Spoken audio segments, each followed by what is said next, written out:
Selamat siang buat kita semua. Kami dari kelompok 6 akan mempresentasikan hasil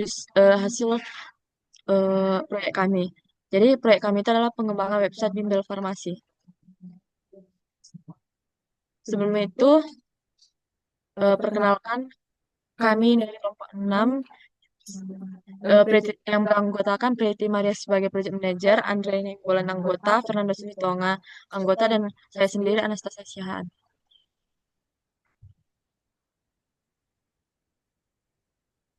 Jadi objektif dari proyek kami itu adalah membangun website interaktif sebagai media bimbingan belajar formasi yang mudah diakses secara daring, menyediakan materi dan modul latihan terstruktur untuk persiapan UKM D3 Farmasi serta latihan soal seleksi CPNS P3K, dan memfasilitasi layanan konsultasi akademi online termasuk pendampingan tugas, KTI, skripsi, dan tesis, dan menghadirkan fitur pendukung interaktif seperti testimoni pengguna dan komunikasi langsung dengan tutor, meningkatkan kesiapan dan daya saing mahasiswa farmasi melalui platform pembelajaran.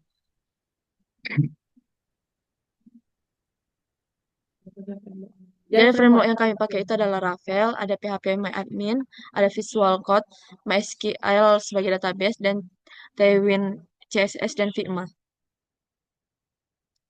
Jadi arsitektur sistemnya itu kami menyimpan data user layanan materi dan transaksi. Jadi kami ada membuat front end, back end, dan database MySQL. Jadi ruang lingkupnya itu ada pengembangan website berbasis web, dan pengguna utamanya itu ada mahasiswa farmasi, tutor atau mentor, admin, dan masyarakat umum. Jadi fitur utamanya itu materi pembelajaran, modul latihan, layanan konsultasi, testimoni, dan integrasi ke media sosial seperti WhatsApp. Dan sistem dibangun menggunakan Laravel, HTML, CSS, JavaScript, dan MySQL. Selanjutnya functional requirement. Jadi ada registrasi seperti tampilan ini, ada ada login usernya, ada beranda, navigasi utamanya, dan ada manajemen profil pengguna. Di sini bisa mengatur profil, nama lengkap, email, nomor handphone, universitas, dan dia tertarik dengan layanan apa. Dan di sini juga ada layanan bimbel. Jadi di sini ada eh, 6 layanan, yaitu bimbel Ukom, CPNS, Joki, dan konsultasi akademik, kelas reguler, dan program intensif. Nah, selanjutnya kita bisa melihat bahwa di fun- functional requirement-nya itu ada bagian kontak di mana di sini bisa digunakan eh, untuk menghubungi pihak admin ataupun mentornya, ataupun bisa membuat sebuah pesan kepada admin. Kemudian di sini ada manajemen testimoni pengguna, di mana di sini pengguna ataupun yang sudah pernah melakukan memakai kelas dari bimbel farmasi ini bisa memberikan testimoni sebagai seorang mahasiswa bagaimana kelas yang eh, sudah pernah dipakai. Kemudian untuk riwayat transaksi dan layanan bisa kita lihat di sini riwayat transaksinya, untuk total pengeluarannya ada output, kemudian ada semua transaksi dari total seluruh transaksinya, kemudian ada invoice-nya dari mana dibayar, kemudian tanggal berapa, dan untuk layanannya juga di sini diberikan program yang sedang diikutinya, program aktif apa saja, dan program yang sudah selesai, serta total program yang sudah diikuti. Kemudian di sini ada dashboard admin. Nah, untuk di bagian admin ini bisa kita lihat bahwa di sini ada pilihan ataupun menu, yaitu adalah dashboard, peserta kelas, dan daftar penjoki, di mana di sini ada juga bagian pembayaran yang akan terintegrasi dengan user dan juga websitenya, dan ada laporan statistik dari si mahasiswanya yang mengikuti kelas. Untuk peserta admin, kita bisa melihat siapa saja yang sudah mendaftar dan kelas apa yang didaftar, dan total tanggal pendaftarannya kapan, dan total yang diorder ataupun kelas yang dimasukinya itu ada berapa, dan data pribadinya. Dan di kelas admin ini kita bisa melihat, kita bisa mengedit juga berapa harganya, kemudian detail dan deskripsi dari kelas tersebut, dan jika ingin menambah kelas juga bisa dilakukan di halaman admin ini. Berikut juga daftar penjoki admin. Kita bisa melihat bahwa di sini ada nama penjokinya dan juga eh, nomor WhatsApp yang bisa dikontak. Dan untuk pembayaran admin ini juga tertera deskripsi bahwa ada peserta, program, order, jumlah, dan tanggal, serta status dan detail yang dicantumkan di bagian admin. Dan ada laporan statistik admin, eh, di mana ini ada tren pendaftaran, seberapa banyak yang mendaftar per bulannya, kemudian berapa tingkat kelulusannya, dan rata-rata nilai dari setiap kelas tersebut.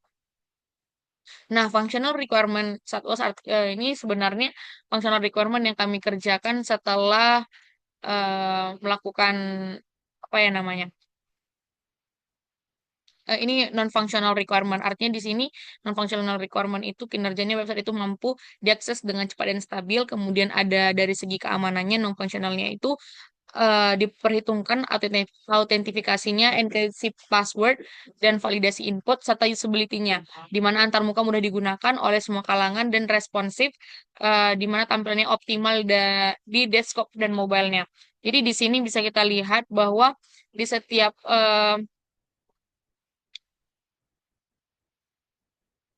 tombol ataupun pilihan itu sudah bisa diklik eh, seperti ini, dan kita bisa melihat lihat paket belajar, kita bisa membeli seperti itu ya. Jadi itu merupakan non-functional requirement. Kemudian di sini tampilan implementasi NFR-nya akan dijelaskan oleh saya.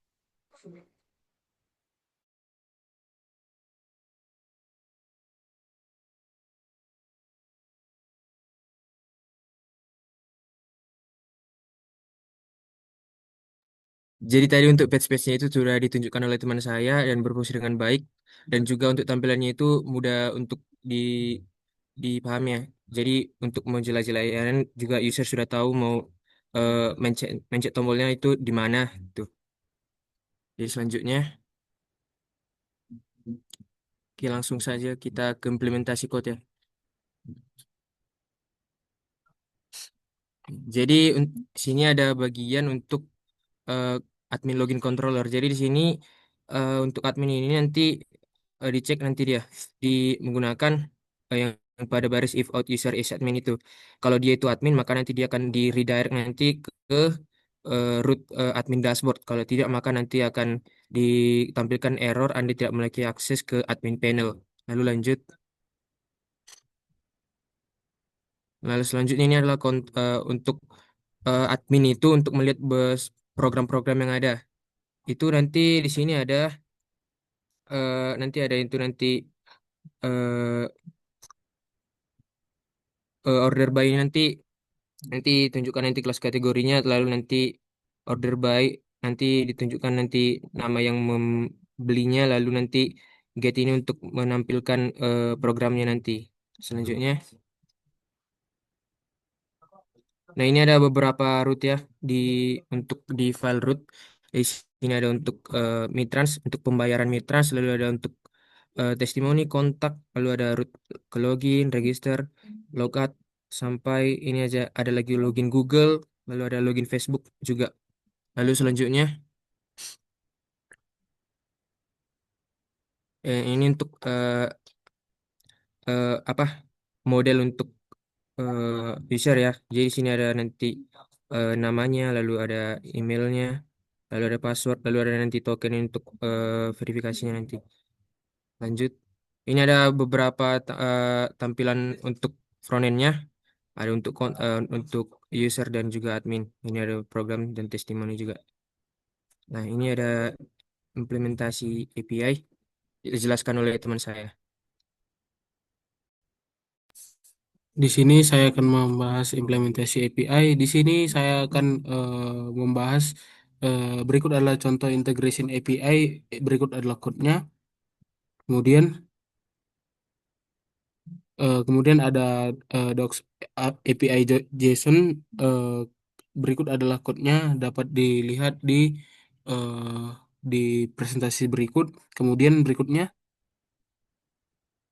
ada middleware authentication. Kemudian berikutnya Berikut adalah implementasi API tampilannya. Di sini eh, masuk ke Google. Di sini ada tampilan dari login. Berikut adalah tampilan dari login.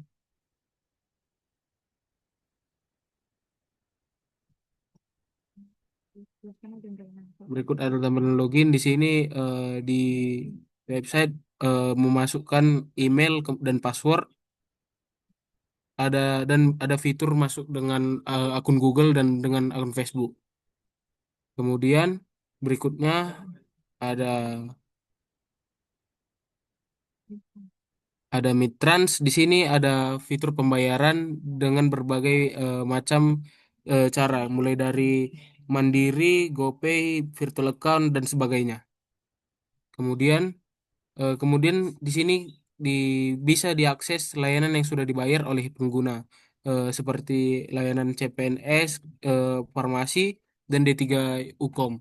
Di sini user bisa memilih lebih dari satu kelas, jadi semua bisa dipilih dan eh, tergantung berapa pembayarannya terhadap kelas tersebut. Kemudian berikutnya refleksi anggota. Selama proses pengembangan website Bimbel Farmasi, seluruh anggota dari kelompok ini bekerja secara kolaboratif sesuai dengan peran masing-masing.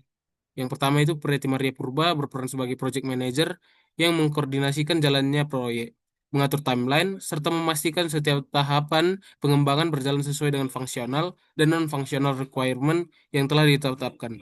Yang kedua, Fernando Alexander Silitonga bertanggung jawab pada pengembangan backend dan perancangan UI, termasuk integrasi database, logika aplikasi, serta pengujian fungsionalitas sistem. Yang ketiga, saya sendiri, Andre Jonathan Nathaniel Nenggolan, berfokus pada pengembangan front-end dengan membangun antarmuka website yang responsif, interaktif, dan mudah digunakan oleh pengguna. Yang keempat, Anastasia Tabita Blessing Syahaan, berperan dalam perancangan UI UX, serta pengujian sistem untuk memastikan pengalaman pengguna yang baik dan meminimalkan kesalahan fungsional.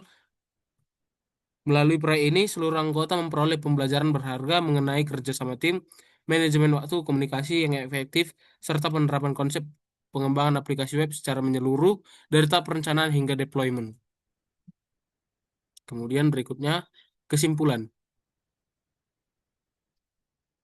Berdasarkan hasil pengembangan yang telah dilakukan, proyek website Bimbel Farmasi berhasil diwujudkan sebagai platform bimbingan belajar berbasis web yang terintegrasi dan dapat diakses secara publik.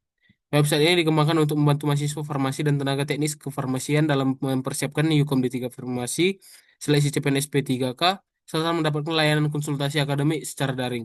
Seluruh fungsional requirement dan non-functional requirement utama telah diimplementasikan dengan baik, mulai dari manajemen pengguna, tampilan beranda, layanan bimbel, testimoni, hingga integrasi komunikasi melalui WhatsApp, serta didukung oleh aspek keamanan, kinerja, dan desain responsif. Melalui proses perencanaan, analisis, desain, pengembangan, pengujian, dan deployment, proyek ini memberikan pengalaman nyata dalam pengembangan aplikasi web, sekaligus menghasilkan sistem yang bermanfaat dan siap digunakan oleh masyarakat. Dengan demikian, website Bimbel Art Farmasi tidak hanya memenuhi tujuan akademik, mata kuliah, pemrograman, dan pengujian aplikasi web, tetapi juga memberikan kontribusi nyata sebagai solusi digital di bidang pendidikan. Sekian dari presentasi kelompok kami. Apabila ada kesalahan kata, kami minta maaf. Terima kasih. Hmm. Dan untuk websitenya boleh diakses di Bimbel Farmasi.